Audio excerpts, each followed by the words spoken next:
Nuevas revelaciones de los archivos del caso Epstein generan conmoción a nivel mundial.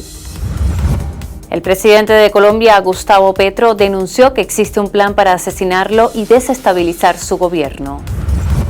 Diosdado Cabello acusa a María Corina Machado de intentar sabotear la paz y el plan de inversión petrolera. Presidenta encargada de Venezuela, Delcy Rodríguez, recibió en el Palacio de Gobierno al secretario de Energía de Estados Unidos, Chris Wright. Venezuela retorna a la Serie del Caribe. Nicolás Clavó debutó en los Juegos Olímpicos de Invierno y la demanda por las entradas al Mundial de Fútbol 2026 rebasan todas las expectativas. Y al cierre de esta edición, China marca un nuevo hito en energías renovables al conectar a su red eléctrica nacional la turbina eólica marina más grande del planeta.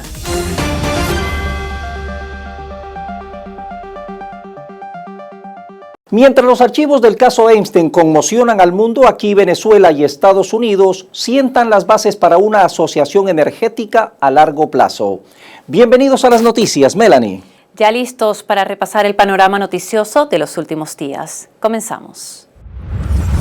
La reciente difusión de más de 3 millones de documentos por parte del Departamento de Justicia norteamericano del caso Epstein ha sacudido los cimientos de la vida política y social estadounidense y mundial. Políticos de alto perfil, expresidentes, artistas, académicos, empresarios y hasta miembros de casas reales se han visto involucrados en el escándalo del financista pedófilo, la exhibición de un grupo de ricos y poderosos que cometen atrocidades y son impunes, amenaza con ser un punto de inflexión para la sociedad. Entre la clase política estadounidense, los nombres que aparecen una y otra vez son figuras como el expresidente Bill Clinton, el fundador de Microsoft Bill Gates y el actual presidente Donald Trump. Los documentos revelan que la red no solo era social, sino un engranaje financiero y político que operó impunemente durante décadas con la complicidad de las autoridades en Estados Unidos y el Reino Unido.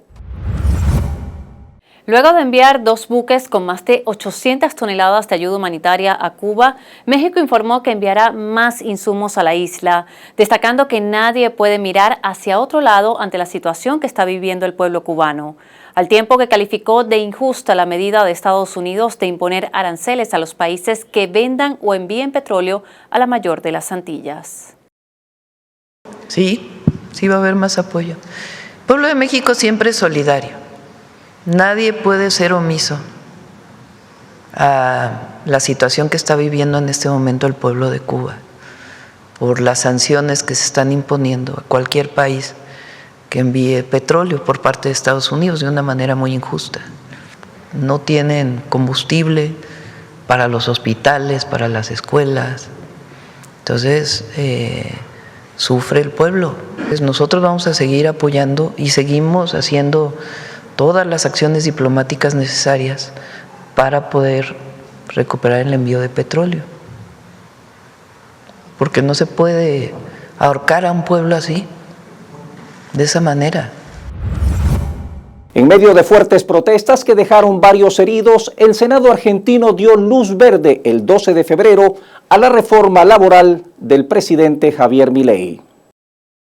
La votación no dejó lugar a dudas. 42 senadores a favor, 30 en contra y ninguna abstención. La jornada laboral podrá extenderse hasta 12 horas diarias mediante un sistema de banco de horas que compensa días de mayor carga con otros más livianos. Las vacaciones ya no estarán atadas al verano y podrán fraccionarse. Y los salarios podrán pagarse en moneda extranjera, especie, comida o alojamiento y limita además el derecho a la huelga. Ahora el proyecto pasa a la Cámara de Diputados, donde deberá sortear nuevos obstáculos antes del 1 de marzo, fecha límite que se ha marcado el Ejecutivo para tener la lista. La coalición de derechas que hizo posible este triunfo incluye a La Libertad Avanza, el PRO de Mauricio Macri, la Unión Cívica Radical y bloques provinciales. Rusia asegura que no planea atacar a Europa, pero advierte que si es agredida responderá militarmente a gran escala, utilizando todos los medios a su alcance. Esto lo dijo el canciller ruso Sergei Lavrov. El presidente ruso, Vladimir Putin, ya dijo que estamos llevando a cabo la operación militar especial en Ucrania. No tenemos intención de atacar a Europa.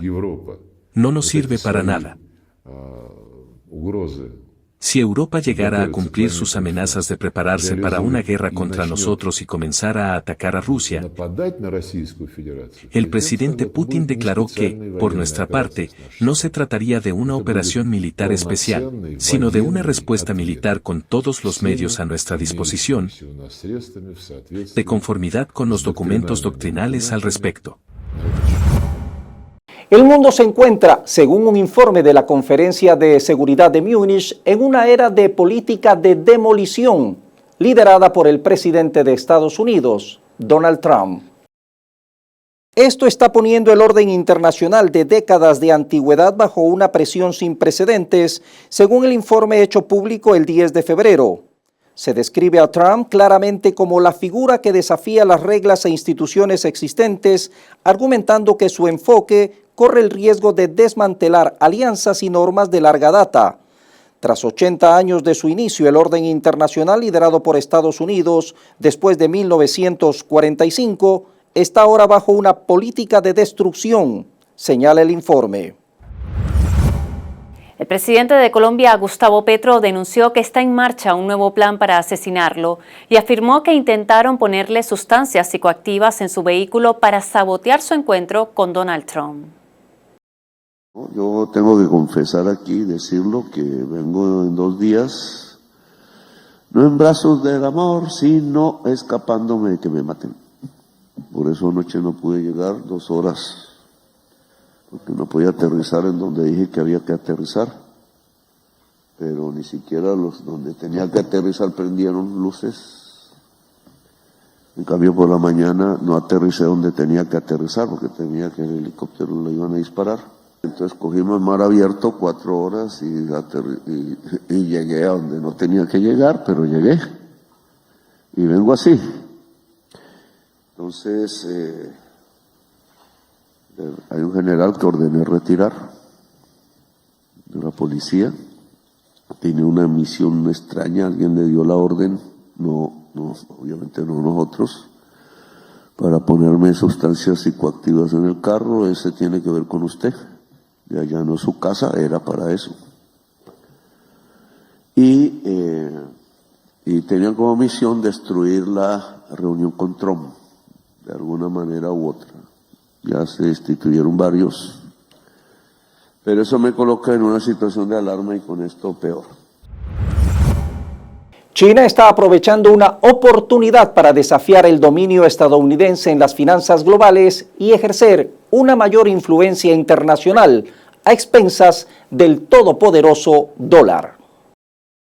El pasado 3 de febrero, la revista QXi del Partido Comunista publicó declaraciones del presidente Xi Jinping que traza planes para convertir el yuan en una moneda de reserva global, papel que actualmente desempeña el dólar estadounidense.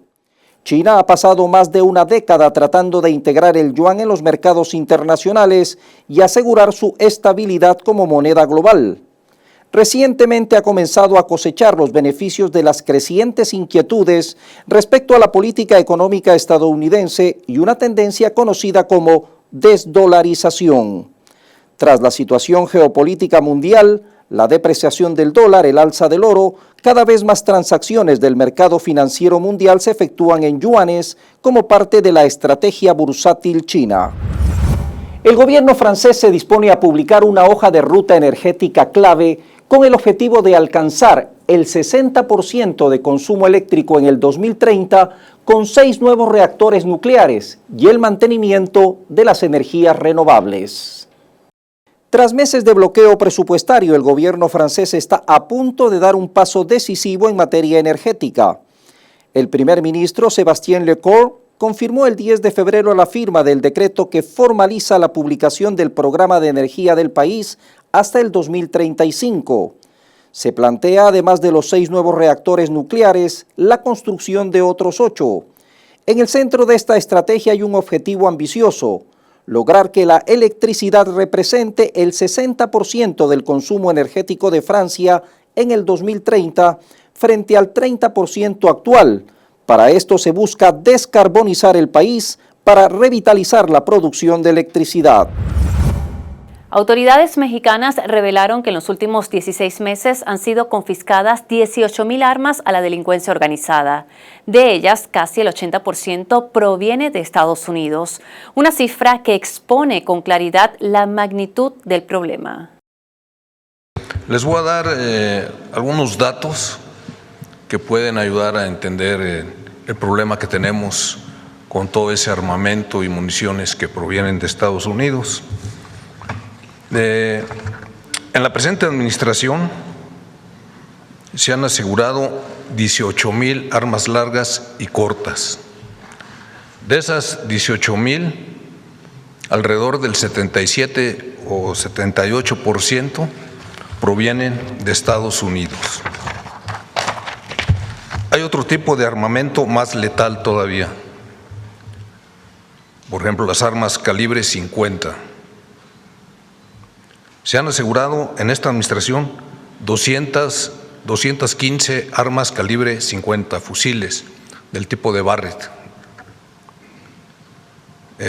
Lanzagranadas calibre 40, 20, lanzacohetes 13, ametralladoras de diferentes calibres 273. Y por lo que se refiere específicamente a los cartuchos calibre 50 que usted menciona, desde el registro que tenemos en la Secretaría de Defensa Nacional de los cartuchos asegurados, desde el 2012 a la fecha, son 137,000 cartuchos. De esos, el 47% provienen de esa empresa, que han sido comercializados en las armerías del sur de Estados Unidos. Un tipo específico de entrenamiento cerebral parece prevenir o retrasar la demencia en alrededor de un 25% en personas mayores de 65 años, según una nueva investigación. De manera sorprendente, no fueron los ejercicios de memoria ni de resolución de problemas los que marcaron la diferencia, sino un juego interactivo computarizado que pone a prueba la capacidad de reconocer dos imágenes distintas en secuencias cada vez más rápidas.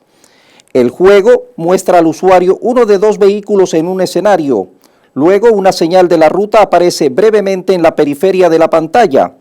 El paciente debe hacer un clic tanto en el vehículo correcto como en la ubicación de la señal de la vía. El estudio iniciado en 1998, conocido como Advanced Cognitive Training, evaluó 3 tipos de entrenamiento cognitivo en más de 2.800 voluntarios con una edad promedio de 74 años. Según sus resultados, el entrenamiento de velocidad activa neuronas en todo el cerebro, crea una mayor conectividad y aumenta la plasticidad, reduciendo el riesgo de Alzheimer y otros tipos de demencia. 188 bultos con toneladas de cocaína fueron incautados en aguas internacionales por agentes de México y Estados Unidos en una operación conjunta en el Océano Pacífico. La Secretaría de Marina Mexicana informó el 11 de febrero que los bultos fueron hallados en una embarcación que navegaba al oeste de la isla Clarión, dentro de los límites de Colima. La operación dejó varios detenidos y forma parte de las acciones para combatir las actividades ilícitas en el mar y fortalecer la seguridad marítima. Esta incautación representa uno de los aseguramientos de droga más importantes en lo que va de 2026 y, según las autoridades, representa una afectación significativa a las estructuras financieras de la delincuencia organizada. El núcleo de la Tierra podría ser el depósito de hidrógeno más grande jamás imaginado. Investigaciones recientes estiman que el planeta alberga hasta 9 veces más hidrógeno que todos los océanos de la superficie combinados, pudiendo llegar incluso hasta 45 veces esa cantidad. Este hallazgo, publicado por la revista Nature Communications, redefine la estructura interna de la Tierra, sugiriendo que las profundidades metálicas contienen la mayor reserva de este elemento esencial en todo el mundo. Esto sugiere que la Tierra adquirió la mayor parte de su agua, la fuente principal de hidrógeno del planeta, durante su formación, en vez de que llegara después a través de cometas a la superficie del planeta, como han sugerido algunos científicos. El megapuerto de Chancay en Perú constituye el nuevo punto de fricción entre China y los Estados Unidos luego del Canal de Panamá. Washington señaló el 11 de febrero estar preocupado por la imposibilidad peruana de supervisar el puerto bajo jurisdicción de propietarios chinos. Esto tras el triunfo judicial de la empresa china propietaria y administradora que limita el control del gobierno peruano a sus instalaciones. El gobierno de Cuba informó a las aerolíneas internacionales que operan en la isla que el suministro de combustible para aviación quedó suspendido desde el 10 de febrero y la medida se mantendrá por un mes en los aeropuertos de La Habana y Varadero, según reseñaron agencias de noticias. Esto implica que ningún avión comercial podrá repostar en el país al menos hasta el 11 de marzo. Esta situación obliga a las aerolíneas a ajustar sus operaciones llegando con combustible extra, haciendo escalas técnicas o cancelando rutas, afectando las conexiones internacionales desde y hacia Cuba. Lanzaron en Chile el 11 de febrero LATAM GPT, la inteligencia artificial colaborativa de Latinoamérica. Se trata del primer modelo a gran escala de lenguaje desarrollado entre países de la región que busca promover la soberanía tecnológica latinoamericana.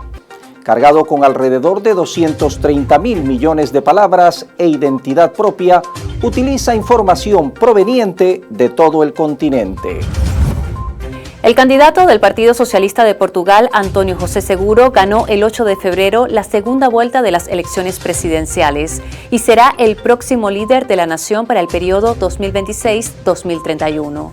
Seguro, de 63 años, obtuvo el 66% de los sufragios, superando ampliamente a su adversario de extrema derecha, André Ventura. El nuevo mandatario asumirá el cargo el 9 de marzo en reemplazo del conservador Marcelo Rebelo, quien ejerció la presidencia durante 10 años. Diversos sectores solicitan la renuncia del secretario de Comercio estadounidense, Howard Lutnick, tras admitir el 10 de febrero que él y su familia almorzaron con el delincuente sexual convicto Jeffrey Epstein en su isla en el 2012. Previamente, Lutnick declaró que había cortado el contacto en 2005. Sin embargo, los últimos archivos publicados evidencian que lo mantuvo e incluso hicieron negocios. El líder de la Revolución Islámica de Irán, el ayatolá Seyed Ali Jamenei, aceptó el 10 de febrero indultar, reducir y conmutar las sentencias de 2.108 condenados tras una solicitud del presidente del Poder Judicial. Estas medidas, que suelen anunciarse en ocasiones religiosas y nacionales, no se aplica a quienes fueron condenados por participar en la lucha armada contra el país, tráfico de drogas, violación, robo a mano armada, contrabando de armas, secuestro, soborno y malversación de fondos. Las próximas elecciones intermedias de noviembre en los Estados Unidos preocupan particularmente a Donald Trump. Si los demócratas recuperan la Cámara de Representantes o el Senado, Trump se enfrentará a un aluvión de supervisión e investigaciones que convertirán los últimos 2 años de su mandato en una batalla agotadora, que lo podría llevar incluso a un juicio político con posibilidades de destitución. El Senado de México aprobó por unanimidad el 11 de febrero una reforma constitucional que busca reducir gradualmente la jornada laboral de 48 a 40 horas semanales entre 2027 y 2030, disminuyendo 2 horas por año hasta alcanzar la meta acordada. La reforma mantiene 6 días de trabajo con un solo día de descanso, sin establecer 2 días obligatorios. La iniciativa será enviada a la Cámara de Diputados para su discusión. Tras una gira oficial a China, el presidente uruguayo Yamandu Orsi reveló el 10 de febrero la intención de su país de incorporarse al Acuerdo de Asociación Económica Integral Regional, RCEP, un acuerdo que incluye a China y países de Asia-Pacífico. Expertos destacaron que el acuerdo daría a Montevideo acceso a una de las zonas más dinámicas del planeta, aunque constituye una apuesta a largo plazo. En Colombia inició oficialmente el proyecto de ingeniería naval más grande del país. El presidente Gustavo Petro anunció que ha apoyado financieramente el proyecto de construcción de una fragata, la primera que se fabricará en territorio nacional para la Armada colombiana.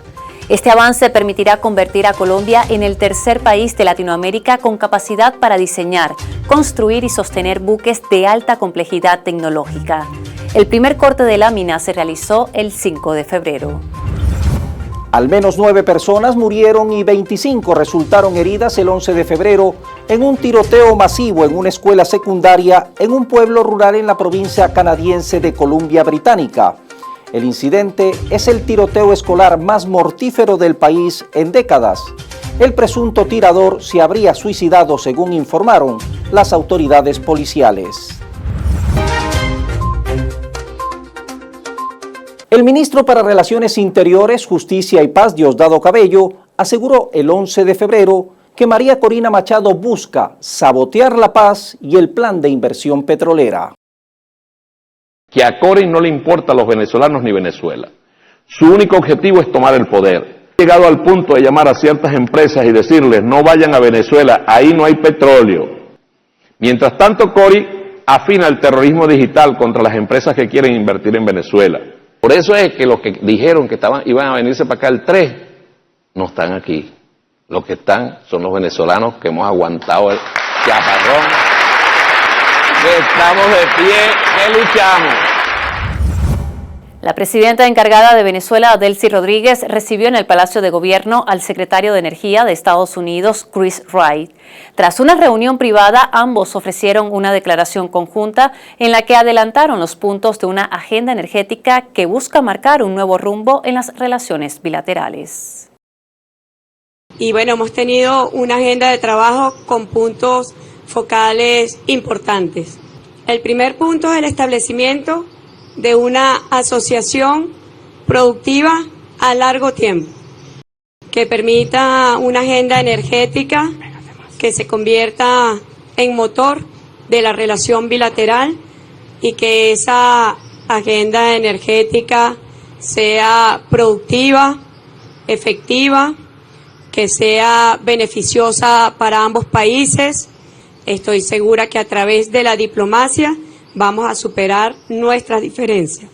De tal forma que en los aspectos concretos hemos conversado sobre proyectos en materia de petróleo, en materia de gas, en materia de minería y de energía eléctrica. Hemos tenido un diálogo maravilloso y muy sincero. Ambos hablamos de forma muy franca sobre las oportunidades que existen en el futuro y los problemas y los desafíos que hemos enfrentado. Yo estoy convencido de que son problemas y desafíos que podemos resolver para traer nuevas oportunidades. Sabemos que si trabajamos juntos, los estadounidenses y los venezolanos, que este año podemos aumentar muchísimo la producción de petróleo, de gas natural y de energía eléctrica en Venezuela. Pero lo que es más importante por encima de todo esto es aumentar las oportunidades de empleo, los salarios y la calidad de vida para todos los venezolanos en el país. Al día siguiente de esta reunión, ambas autoridades visitaron Petroindependencia, una empresa mixta operada por Chevron y PDVSA ubicada en la faja petrolífera del Orinoco. Un reciente estudio de opinión pública difundido el 10 de febrero por la encuestadora Interlaces revela que la presidenta encargada de Venezuela, Delcy Rodríguez, cuenta con un respaldo a su gestión del 75% de la población. La medición difundida a través de la cuenta en Instagram de la firma destaca que 3 de cada 4 venezolanos califican de manera positiva su desempeño, lo que consolida un clima de confianza en las políticas de Estado. La encuesta, con un margen de error de más o menos 3%, se realizó a 700 personas. Un 20% de los consultados votó negativo, mientras que un 5% optó por no emitir respuesta, confirmando un consenso mayoritario sobre el rumbo administrativo del país. El resultado valida las estrategias de gobierno y establece una base sólida para el desarrollo del 2026. La Asamblea Nacional aprobó 6 artículos del proyecto de ley de amnistía para la convivencia democrática. Sin embargo, el artículo 7, clave para definir los delitos excluidos, no logró consenso, por lo que fue diferida su discusión. El presidente de la Comisión Especial para el Proyecto de Ley de Amnistía, diputado Jorge Arriaza, presentó previamente un balance de las consultas nacionales sobre dicha iniciativa, donde participaron miles de personas. Tenemos nosotros en mano 2.700 aportes por escrito, pero siguen llegando propuestas, siguen llegando aportes a la ley de amnistía. Se hicieron asambleas en todo el país, en los 25 estados del país, que los jueces y juezas de paz se vieron motivados por la reunión que tuvo la comisión en pleno el pasado domingo e hicieron en 2.266 comunas proceso de consulta de esta ley, donde participaron más de 25.000 vecinos. Bueno el debate, bueno hablar de nuestras ideas y con el ánimo de seguir debatiendo, discutiendo este artículo, la bancada Libertad solicita el diferimiento del artículo número 7. En aras de mantener el clima necesario de conciliación, de consenso, aprobamos que se difiera hoy la discusión del resto de los artículos para evitar caer en debates innecesarios y que podamos aprobar la ley en la próxima sesión de la Asamblea Nacional. La Oficina de Control de Activos Extranjeros del Departamento del Tesoro de Estados Unidos, OFAC, por sus siglas en inglés, inició un nuevo marco operativo para los sectores de hidrocarburos y logística en Venezuela mediante 3 nuevas licencias. La licencia 46, referente a comercialización, autoriza a empresas estadounidenses constituidas antes del 2025 a exportar, refinar y transportar crudo venezolano. La licencia 48 de servicios y tecnología hace relación a proveer bienes, tecnología y mantenimiento para la exploración y producción tanto de gas como de petróleo. Y la licencia 30B sobre puertos y aeropuertos habilita las transacciones necesarias para el funcionamiento de la infraestructura portuaria y aeroportuaria. El secretario general del Partido Socialista Unido de Venezuela, PSV, Diosdado Cabello, instó a estudiar con rigor el contenido de la ley de amnistía, acotando que esta a su criterio no implica olvidar los crímenes contra la República. No se puede premiar, dijo, a quienes han solicitado invasiones extranjeras, promovido operaciones mercenarias o perpetrado actos de barbarie como el asesinato de Orlando Figuera, quien fue quemado vivo. El ministro de la Defensa, Vladimir Padrino López, explicó las razones por las que decidió no ordenar el despegue de pilotos venezolanos durante la acción militar de Estados Unidos el pasado 3 de enero. Yo que vi de primera mano los pilotos listos, trajeados para salir al combate, por supuesto, con la supremacía aérea, que había más de 150 aeronaves en nuestro espacio aéreo, por supuesto que era inviable sacar un avión. Es mandar a la muerte y al suicidio a unos pilotos. El presidente de la Asamblea Nacional, Jorge Rodríguez, reafirmó que Venezuela ejerce un control absoluto sobre su soberanía territorial y política. En entrevista concedida al periodista Robert Stephen Smith de Newsmax el 10 de febrero, el diputado enfatizó que la nación no aceptará tutelajes externos. Destacó que el Estado prioriza actualmente la consolidación de la paz y la recuperación económica antes de cualquier convocatoria a las urnas. Venezuela cuenta con reservas estratégicas de alimentos para 116 días, guardadas en almacenes y silos. Podemos decir que en este momento tenemos un sistema alimentario en armonía total, con niveles de abastecimiento muy importantes, que inclusive nos permiten considerar reservas estratégicas, como usted lo mencionó. Ya en términos de días tendríamos 116 días de alimentos en almacenes y silos. Con una masiva movilización, el Partido Socialista Unido de Venezuela, PSV, conmemoró el 12 de febrero el Día de la Juventud. La masiva marcha, que recorrió las principales calles de Caracas, recordó la gesta heroica de la Batalla de la Victoria liderada por José Félix Rivas en 1814 como el motor espiritual de la movilización. Presidenta encargada de Venezuela, Delcy Rodríguez, anunció buenas noticias en el sector salud. El cardiológico infantil alcanzó las 15.000 cirugías y confirmó la articulación entre sector público y privado para atender la deuda quirúrgica en el país. Hemos arribado a la cirugía número 15.000 en el cardiológico infantil. 15.000 niños, bueno, que se les ha salvado la vida. Y quiero dar también la buena noticia de que el equipo de salud informa que ya hemos completado el plan de articulación sector público con sector privado para atender la deuda quirúrgica que tenemos en el país, producto del bloqueo criminal. La presidenta encargada de Venezuela, Delcy Rodríguez, sostuvo el 10 de febrero un encuentro con autoridades del Banco de Desarrollo de América Latina y el Caribe, CAF, para fortalecer la cooperación bilateral en proyectos de desarrollo social y sostenibilidad. Ambas partes destacaron el impulso en alianzas estratégicas con agencias internacionales. Venezuela retorna a la Serie del Caribe. Nicolás Clavó debutó en los Juegos Olímpicos de Invierno y la demanda por las entradas al Mundial de Fútbol 2026 rebasan toda expectativa. Las especulaciones con respecto a la participación del campeón de la Liga Venezolana de Béisbol Profesional para 2027 en la Serie del Caribe llegaron a su fin. Sus autoridades ratificaron la presencia criolla en la próxima cita a efectuarse en Hermosillo, México. El venezolano canadiense Nicolás Clavó debutó en los Juegos Olímpicos de Invierno de Milán y Cortina. El fondista de 20 años, nacido en el estado Anzoátegui, fue el tercer esquiador más joven de la prueba de sprint, en la que ocupó la casilla 88.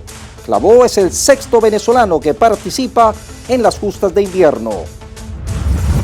Más de 500 millones de entradas, una cifra que marca récord en la historia del deporte mundial, ha sido la demanda que recibió la FIFA por parte de aficionados de 211 países para el Mundial de Fútbol 2026.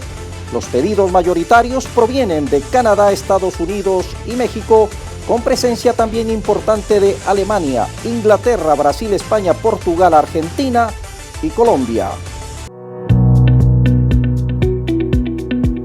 China volvió a marcar un hito en el desarrollo de energías renovables al conectar con éxito a la red eléctrica nacional la primera turbina eólica marina de 20 megavatios del mundo. El 5 de febrero quedó para la historia del gigante asiático. Ese día, la fuerte brisa marina hizo que sus 3 palas de 147 metros de largo comenzaran a girar lentamente, cubriendo un área equivalente a 10 campos de fútbol. Es la primera vez que un aerogenerador de esta magnitud logra instalarse y conectarse con éxito a la red eléctrica. Desde que se completó su instalación en el Parque Eólico Marino de la provincia de Fujian el 13 de enero, el equipo de puesta en marcha debió superar varios desafíos como los vientos monzónicos y las complejas condiciones marítimas. Este coloso tiene una generación anual estimada en más de 80 millones de kilovatios hora, suficiente para abastecer las necesidades eléctricas de unos 44.000 hogares.